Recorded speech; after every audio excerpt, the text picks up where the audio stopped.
Kwa hiyo hilo lilikuwa ni miongoni mwa sababu ambazo nafikiri zimekuwa sababu ya msingi ya kumtuhumu. Ama kuhusiana na mabasi ya Esther, imekuwa ni ngumu sana kuyadhibiti kwa sababu kwanza sijui ni mengi kiasi gani, lakini yeye mwenyewe alipata kusimama na kusema juzi kwamba kwanza mke wake haitwi Esther. Maana kulikuwa na maneno kwamba mabasi ya Esther ni maana yake ni kwamba ya mke wake na Mwigulu Nchemba, kwamba Mwigulu Nchemba anaitwa Esther. Akanusha kwamba si kweli, hakuna ushahidi wa hivyo na wala mke wake haitwi Esther.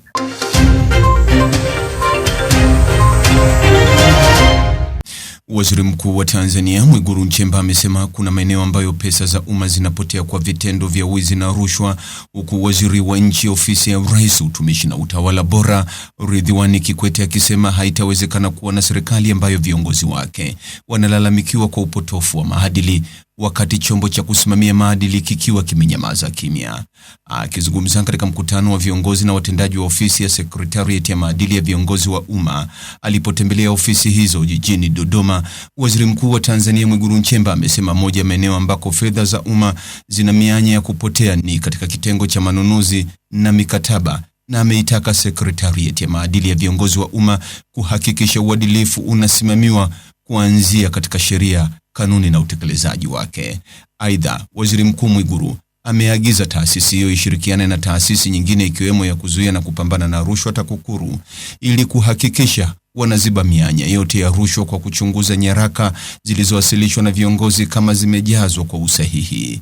Kwa upande wake, Waziri wa Nchi Ofisi ya Rais, Management ya Utumishi wa Umma na Utawala Bora, Ridhiwani Kikwete amesema kuwa haitawezekana kuwa na serikali ambayo viongozi wake wanalalamikiwa kwa upotofu wa maadili huku chombo cha kusimamia maadili kikiwa kimenyamaza kimya.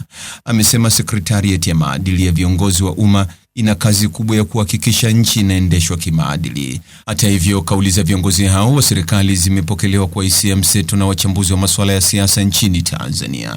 Hamduni Maliseli, mchambuzi wa masuala ya siasa, anasema kuwa kuna changamoto kubwa ya utekelezaji wa utawala bora nchini humu unaohusisha uwazi, maadili na misingi ya uadilifu. Nimezungumza na Hamduni Maliseli, mchambuzi wa masuala ya siasa nchini Tanzania, na hasa kutaka kujua maoni yake kuhusiana na ni kwa nini tuhuma hizi zimekuwa zikielekezwa kwa baadhi ya viongozi wa umma. Mambo haya ni yana ugumu fulani, lakini yanaambatana vile vile na tabia za domokaya, na hilo ni la kwanza. Lakini la pili, tume ya maadili imekuwa katikati ya kusababisha mambo haya yatokee, pengine kuliko watu wanaotuhumiwa au wanaodhaniwa kwamba ni wahalifu kwenye eneo hilo, kwa maana ya kwamba wanamiliki mali kinyume na mapato yao halisi na vyanzo vyao vya mapato vilivyokuwa halali. Kwanza, tabia ya kunyamaza.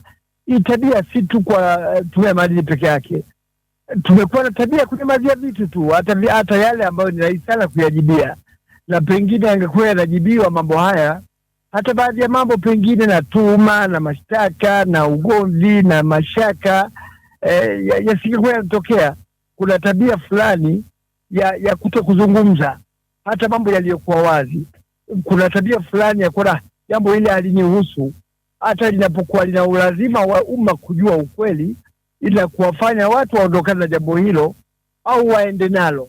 Kumekuwa na shida kubwa sana juu ya waziri mkuu wa sasa, waziri mkuu wetu Bwana Mwigulu Nchemba. Mimi nahisi kwamba wamekuwa wakimtilia shaka sana, kutokana haswa na nguvu yake kubwa iliyokuwa inaonekana kama nguvu yake. Sielewi ni kwa jinsi gani ni nguvu yake, lakini iliyokuwa inaonekana kama nguvu yake kwenye mpira, akionekana akisaidia Yanga, akisaidia hiyo Singida Black Stars au Big Stars na kadhalika, na vitu wa namna hiyo. Amefifika kwamba ni mtu mwenye hela nyingi. Hakuna uthibitisho juu ya maneno haya, yakisemwa tu ndio mwenye kudhamini kwenda kufadhili mpira za vilabu, na vilabu vinajulikana gharama zake ni kubwa sana, na kadhalika na kadhalika. Kwa hiyo hilo lilikuwa ni miongoni mwa sababu ambazo nafikiri zimekuwa sababu ya msingi ya kumtuhumu. Ama kuhusiana na mabasi ya Esther, imekuwa ni ngumu sana kuyadhibiti kwa sababu kwanza sijui ni mengi kiasi gani, lakini yeye mwenyewe alipata kusimama na kusema juzi kwamba kwanza mke wake haitwi Esther. Maana kulikuwa na maneno kwamba mabasi ya Esther ni maana yake ni kwamba ya mke wake na Mwigulu Nchemba, kwamba Mwigulu Nchemba anatoa, si akanusha kwamba si kweli, hakuna ushahidi wa hivyo, na wala mke wake haitwi Esther, na wala hamjui mwenye nayo, japokuwa anahusishwa nayo. Lakini kwa hiyo katika hili kuna mashaka makubwa sana, hakuna uhakika wa haswa nani anamiliki nini wapi, kwa sababu atakwenda kwa tume ya mali inabidi ulipe pesa, na watu hawalipi kwa sababu hawana hakika kama taarifa atakazozipata ndio taarifa sahihi au rasmi juu ya kile wanachokitafuta. Lakini wahenga wanasema Hamduni Maliseli, panapofuka moshi pengine moto upo pale. Unadhani kwa nini mijadala hii kwa wananchi mbalimbali imekuwa ikiwalenga viongozi hawa akiwemo waziri mkuu, ya kwamba wana ulimbikizaji wa mali pengine zingine hazifahamiki ni wamezipataje? Ni hatari kwa sheria za nchi yetu, ni hatari sana kutuhumu, na si hata za dini.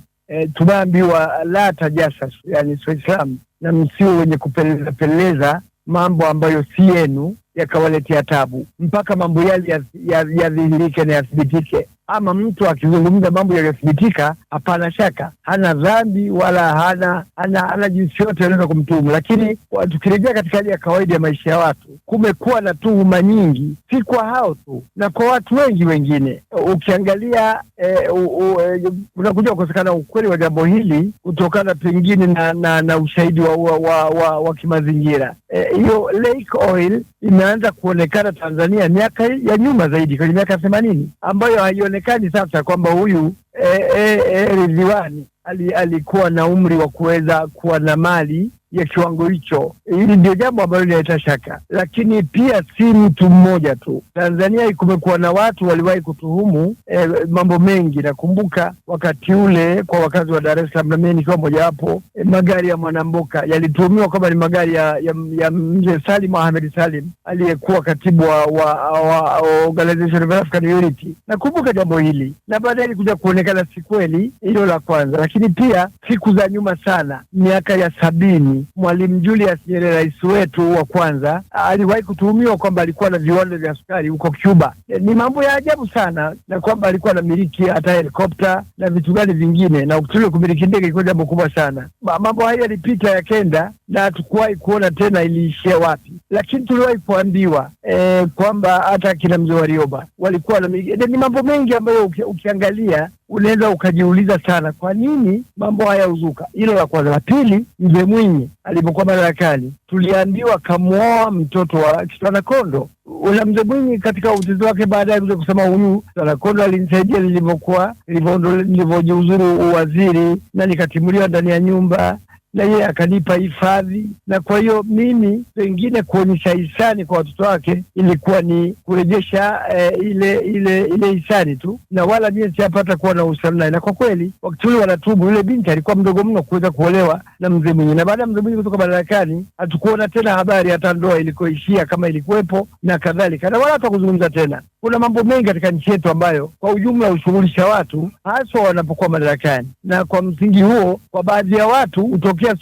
upuuzi wa namna hiyo, kwa sababu inakuja kuonekana baadaye si kweli jambo hili, hasa baada ya kwa watu wametoka madarakani. Kwa hiyo imeonekana kwamba kumekuwa na utamaduni katika nchi yetu wa watu kuzungumza, huyu anamiliki hichi, huyu anamiliki hichi. Nakumbuka wakati wa Mkapa, Hamduni Maliseli, kumradhi hapo nikuulize, hata wao wenyewe viongozi pengine wanaokuwa wanatuhumiwa na mambo kama haya, kwa namna moja ama nyingine hawezi kujiweka wazi kwamba mali hizi ni zangu, ili hali labda pengine amezipata katika njia zisizo sahihi, na pengine labda kutumia watu wengine wakasimamia mali hizo. Kwa hiyo huwezi kuwapata kwa namna moja ama nyingine. Hili na lenyewe unaliangazia vipi, badala yake kusema kwamba ni ngumu kuweza kuthibitisha? Linawezekana kabisa hivyo unavyozungumza, sahihi kabisa, kwamba zikawa zake lakini akampa mtu mwingine amiliki. Lakini kama kampuni ya Lake Oil kwenye miaka ya 80 ilikuwepo. Sasa huyo alokuwa ameimiliki alikuwa mdogo kiasi hicho. Alikuwa amepata pesa kwanza wakati ule, sababu hata baba yake hakuwa mtu mkubwa wa ngazi za urais, alikuwa katika ngazi za uongozi wa kawaida, na baadaye akaja kuwa waziri wa mambo ya nje. Sasa inakuwa kwaje mambo haya? So unaweza ukaona ukweli unakopita. Pengine labda waseme kwamba kuna haja, na hili nafikiri ni jambo la msingi, kama alivyosema Diwani Kikwete kwamba mwenye ushahidi juu ya hilo aulete, na si mara ya kwanza, hii ni mara ya pili. Nakumbuka mara ya kwanza babake akiwa bwana Kikwete akiwa bado ni rais, yalipata kuzuka maneno haya, na huyu bwana mdogo akasimama akasema kama kweli kampunini ya kwangu, atokee mtu aende mahakamani akadai hivyo, alete ushahidi wenye kuonyesha, pengine ushahidi hata wenye kuhusisha tu kwamba pengine kampunini yetu, lakini tulimtumia mtu mwingine kumiliki na kadhalika.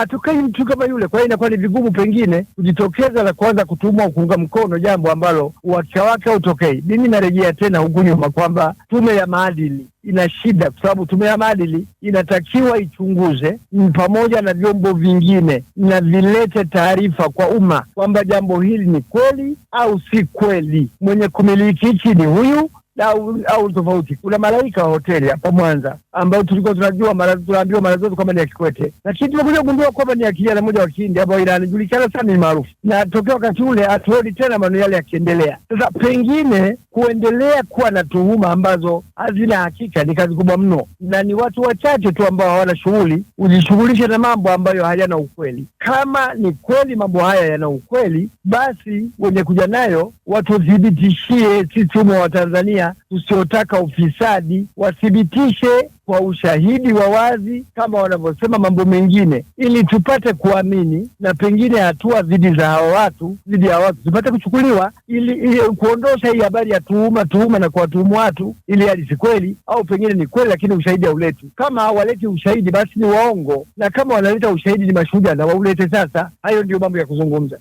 Asante sana Hamduni Maliseli kuweza kujumuika nasi katika kulijadili hili ambalo limekuwa likigonga vichwa ama huko mtaani likizungumziwa sana, kuhusiana na baadhi ya viongozi wa serikali kudaiwa kumiliki mali kwa kujilimbikizia.